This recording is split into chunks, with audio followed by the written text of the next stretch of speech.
Okay, I believe the hour has come that we can start the meeting today. My name's Joellen Litz, and our MPO chair, Mayor Capello, is out today due to illness, and our vice chair, I believe, is at another meeting. So since I had chaired in the past, I was asked to conduct today's meeting. So I want to welcome you and thank you for coming, and at this time we'll go around the room. If everyone could introduce themselves and just state where you're from or associated with so that others in the room know. Commissioner, would you like to start?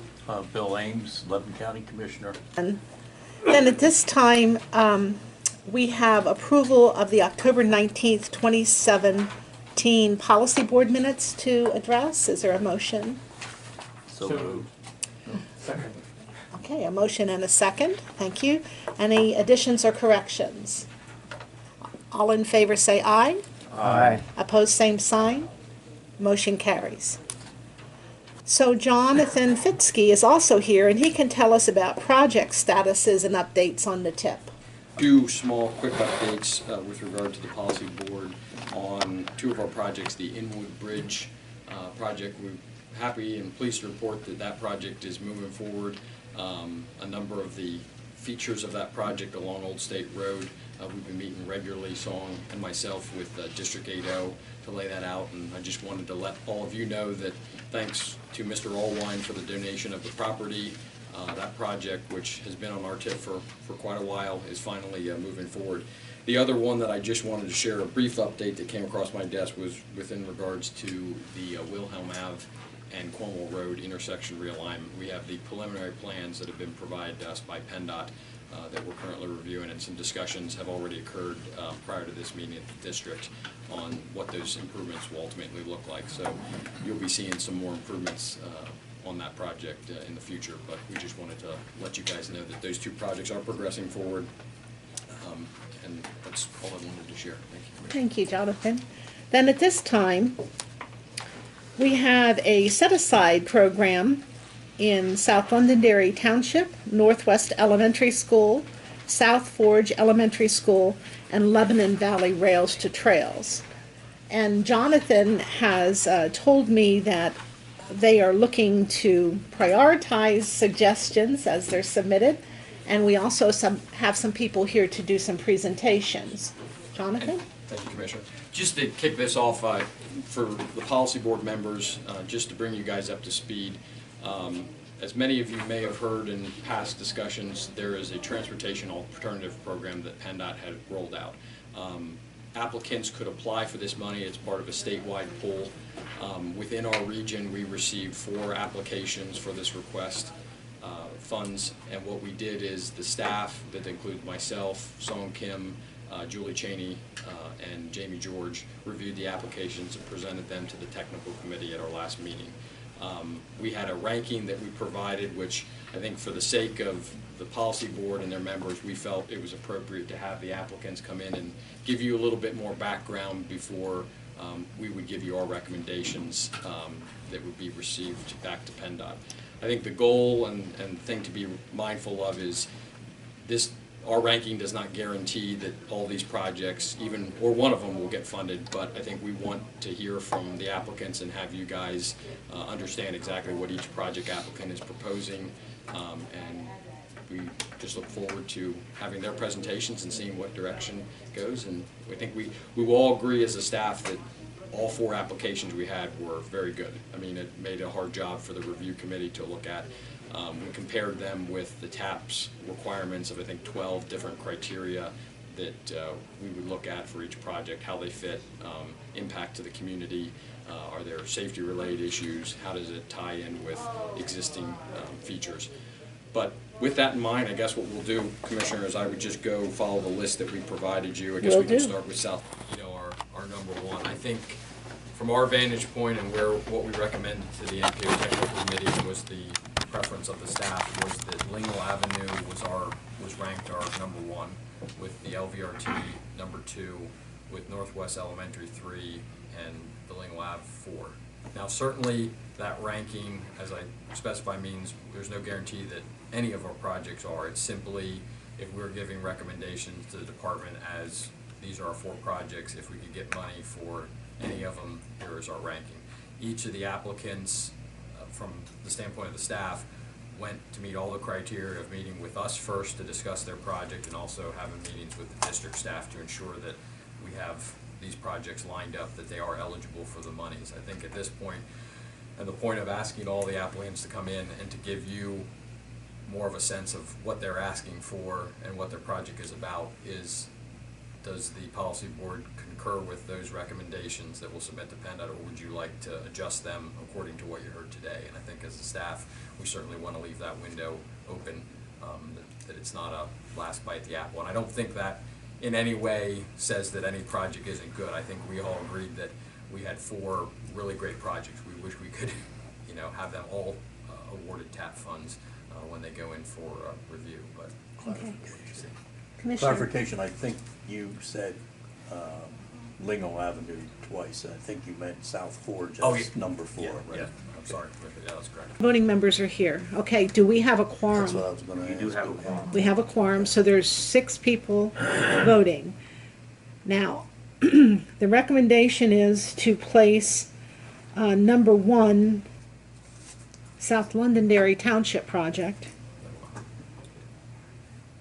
and number 2, the Rail Trail project, number 3, Northwest Elementary School, and number 4, South Forge Street.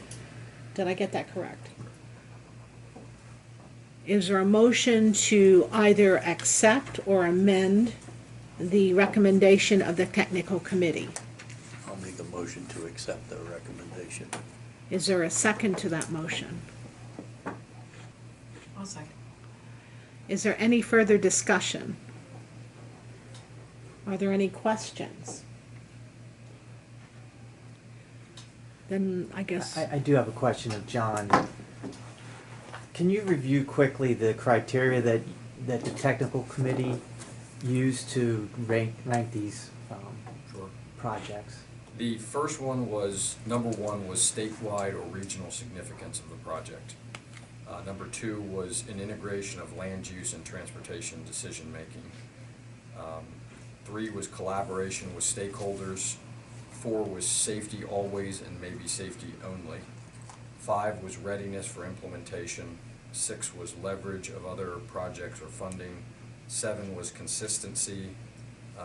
8 was reasonableness of cost. 9 is teachability. And 10 is success factor.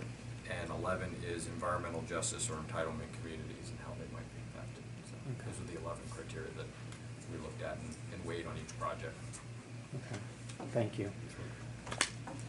Another question. Sure. Was any of these projects shovel ready, or were they all shovel ready, so to speak? I mean, I think looking at, when you go back to the reasonableness of cost, I mean, I think for any of these projects, we know that most of the applicants are looking for resources to help support what they're doing. There's no question about monies being available, I think, for all 4 projects. They have that available through some source, maybe a collaboration like we heard from Lingle with utilizing STU monies or others. And the other part is that, just like with a lot of these projects, the TAP application process is statewide. So while we make our recommendations, submit them, we're in competition with everybody across the state. So there's really no guarantee. And for some of the projects, if a TAP grant does not come back, whether or not that project will be able to advance could be questionable, I think. So we try to look at, I think that number 1 point of Lingle was the more about the regional significance. We know that this has been a project that's been on our radar for a long time, creates a lot of issues. There's a lot of overlap, I think, with the department and then other resources brought to bear.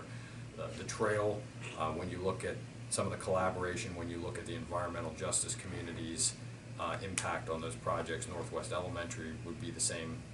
I think there are some of those factors that went in, but when we went down the list, there was about a point difference that said I think almost all of them we probably would have given them across the board same footing, so you have to pick some kind of ranking. Right. So I think we certainly have the endorsement, from the staff that all of these were great projects. I mean, in the past, we've only ever had one applicant that was willing to put in all the time and effort to go through this process. I think the applicants can attest that meeting with the district and us and looking over all the criteria and trying to pull all the materials just to make the case of what your project is and, you know, how it's going to impact our community. I think everybody did a great job, and, you know, I would hope that we get word that all 4 of our projects got funded. Wouldn't that be wonderful? That would be a blessing.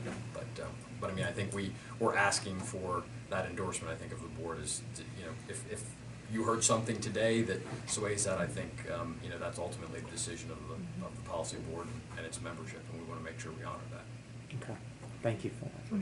So the Lingle Avenue project is addressing flooding and school access, is my short version. And the rail trail is an existing project that is on schedule to be completed. The Northwest Elementary School is addressing sidewalk, and the South Forge Street project is also addressing sidewalk. And by the way, I liked your pervious pavement. I like that addition.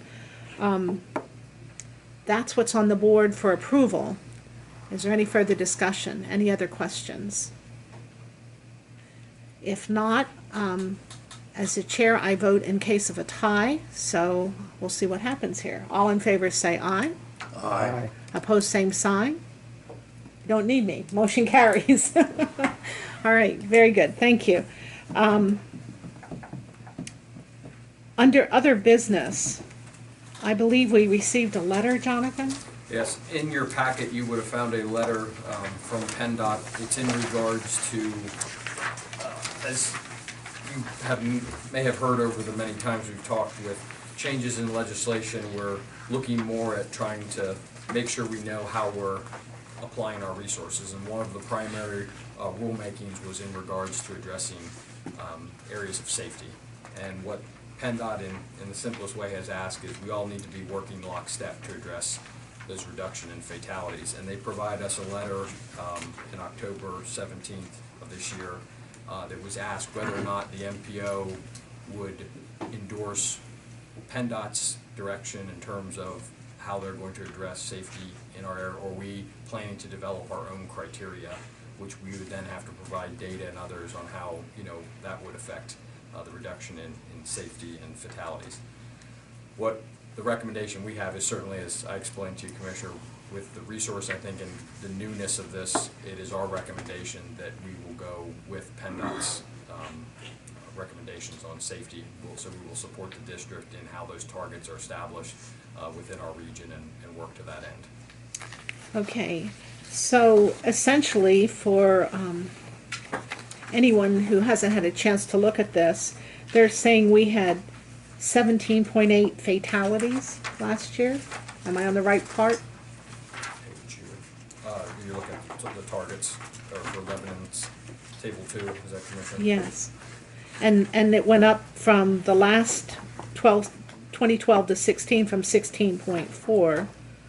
So I understand they used a little different criteria, so that may have been part of it, but... Well, and Tony, you may be able to answer this better than I can, but I know that in talking with Gene Heyman and the folks on the safety side, that there was I guess the change in how you determine certain types of crashes caused the numbers to skew a little bit across the state. They redefined some of the definitions on type and severity of crashes. The basic result of that was that it's caused some of the numbers to appear higher because the criteria actually became, for lack of a better way of saying, a little more stringent. So it may not have really changed, but it looks like it changed. Correct, because the way that they define the criteria changed. Okay, that's good.